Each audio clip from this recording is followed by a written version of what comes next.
blows my mind that after creating literally thousands of videos on this channel, helping people understand more about motorcycling, we all still disagree on what the perfect first motorcycle is. Honestly, I find it inexcusable that people have all this information at their fingertips and they still make really poor decisions when it comes to picking their first bike. You got people starting out on ridiculously high-powered sport bikes, or maybe some heavy monstrosity of a touring bike, or something that's just simply way too expensive and they're just gonna hurt financially when they inevitably drop it. I mean, it's 2025 and we're still arguing about whether beginners can start on 600s and thousands. Spoiler alert, none of those are good choices. And if you think it's that far-fetched that people are starting on 1000cc superbikes, I came across this video where this random guy who had no MSF experience, no motorcycle experience, no manual car experience, decided to go full yeet and bought a GSXR 1000R as his first motorcycle. Like, what? Anybody with two brain cells that can be rubbed together would tell you that that's probably not the smartest idea, and it just reeks of ego. So let's talk about why everyone still disagrees on what the perfect first motorcycle is, and a little bit about how you can avoid some of these pitfalls. Okay, first of all, there is no perfect one motorcycle for everyone to start on. Such a thing doesn't exist. The closest approximation we have is maybe something like a Ninja 250 or a Grom, or some people think an SV650, but I personally think that that doesn't fit for everybody. People come in all shapes and sizes, ages, experience level, and different amounts of context when it comes to motorcycling. If you've never ridden a bicycle before, maybe you should think a little bit about what that first motorcycle should be. Maybe you should establish some bicycle experience before even getting into motorcycling. Conversely, if you're some Giga Chad who's been ripping two-stroke dirt bikes since the age of 2, well, maybe a Ninja 400's not gonna cut it for you. Let me give you a couple examples and you tell me if you fall into these categories. Let's talk about a theoretical rider named Ted. He's 36 years old. He used to ride dirt bikes a little bit as a kid. He's 6'3", 240 pounds, and he's interested in doing long distances with his motorcycle. Is a Ninja 400 really an appropriate bike for this guy? An SV650? No. Maybe a V-Strom 650, that would be a good option. Maybe a Tenere 700, he could certainly handle it, he's big enough, but it's gonna be a little pokey. A bad ego-driven choice might be a BMW GS 1300 or whatever. Or God forbid this guy goes full tilt and gets an H2SX SC because he thinks he's King Dick. How about another example? Samantha, she's 22 years old. She's a recent college graduate, has no power sports experience, never driven a manual car, rode a bicycle a little bit when she was younger, but it's been well over 10 years since she's ever swung a leg over a two-wheeled vehicle. Also, she lives in a dense urban environment. What should she get? Honda Grom? Sounds good to me. Let's get the basics set up for this person. Maybe a Triumph Speed 400, something approachable, small, kind of a 3/4 size motorcycle that still looks retro and cool, is gonna fit her urban environment. Some bad ego-driven choices would be an MT-09 SP, the Dark Knight of Japan, a Ducati Monster, a Husqvarna Svartpilen 801. And why are they bad choices? Well, Samantha is a small woman with no power sports experience. A tall, powerful motorcycle would be pretty intimidating. Again, all this context matters. How about a third guy? His name's Arthur. He's 55 years old. He's recently retired. His kids are out of the house. He's always wanted to ride motorcycles, and now it's his time. He grew up looking at some really cool stuff from Steve McQueen. He likes the classic look. What should Arthur get? Well, perhaps a Triumph Bonneville, maybe a Royal Enfield 650. Those are well within the bounds of something cruiser, nice, maybe even a Harley Sportster 1200. Some bad examples would be a Honda CB1000R or a super expensive BMW that's big, heavy, and bulky. Again, when we say that these people have context, ages, experience, sizing differences, that's why we can't recommend a single motorcycle. And truthfully, it's why if you're asking people online for the peanut gallery's opinions in YouTube comment sections or random forum threads, if you don't give them all this information, nobody is going to know how to accurately tell you what bike you should get.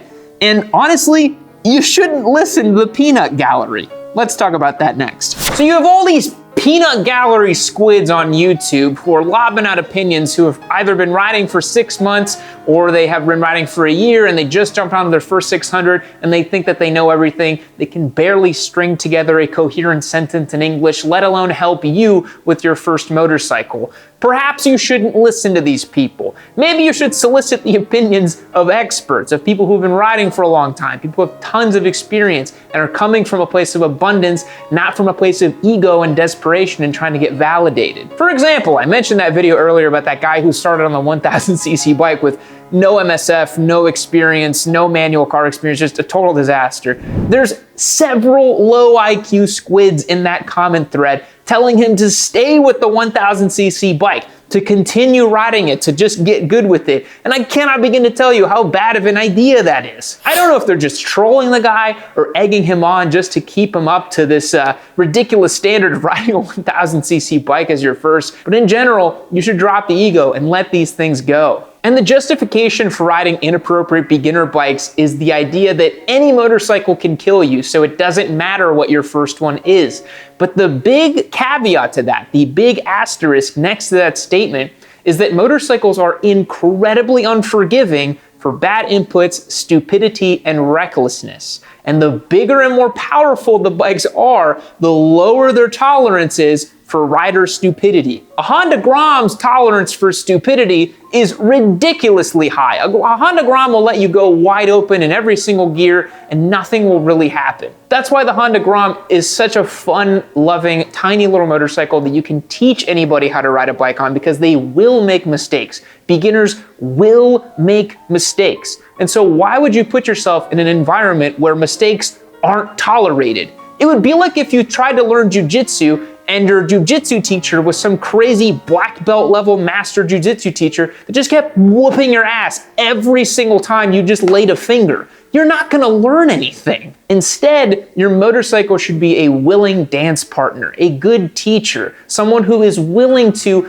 look over your mistakes, guide you in the right direction, help you when you make those mistakes, and not punish you mercilessly every time you do anything slightly incorrectly, because that's what a big, bad, powerful motorcycle does. And it just genuinely blows my mind how internet confirmation bias can lead to so many bad decisions. Whatever opinion you have, you can literally type it into Google and you will find people backing you up on that opinion. Whatever it might be, whatever you want to do, whether it's good, bad, neutral, you can find people online who agree with you and will back up whatever your decision will be. Human beings also selectively look through information, looking for confirmation for the things they already want to be doing, right? As an example, again, that guy that started on a 1000cc bike, there's plenty of comments encouraging him to continue riding the motorcycle, and I guarantee he's looking at those comments and thinking, yeah, these people are right, I can do this. They're allowing me to, they're validating my choices to do this. Triumph calls this color Cosmic Yellow on the Street Triple 765 RS, and I'd like to think it's cosmic because when you find out that you've won this motorcycle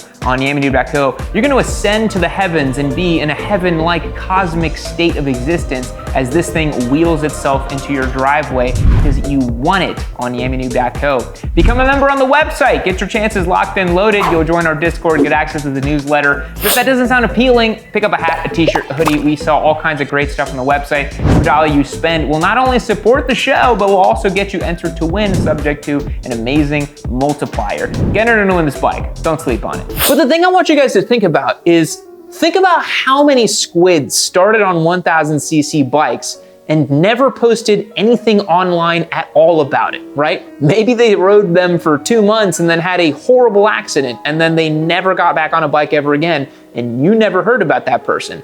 The very small vocal subset of people that you hear online are the loudest, and they're the ones that are gonna tell you, bro, I started on a 1000, I'm totally fine. You will be too. Anecdotes are not equal to actual data. The statistics are on your side. Starting with a reasonable motorcycle, doing everything the correct way, riding with the MSF course, wearing all of your gear, these are best practices that are gonna give you the best chance to get started on your motorcycle journey. Doing the thing that most people say is a bad idea is a bad idea. And for the 0.1% of riders who can actually handle a 1000cc motorcycle as their first due to their background, their experience, their innate natural ability, there is a giant crowd and a litany of people who absolutely should not be doing that as their first motorcycle. And that's why best practices exist. It's to hit the median of people. Most people are not going to be well served riding a motorcycle like that. Besides, at the end of the day,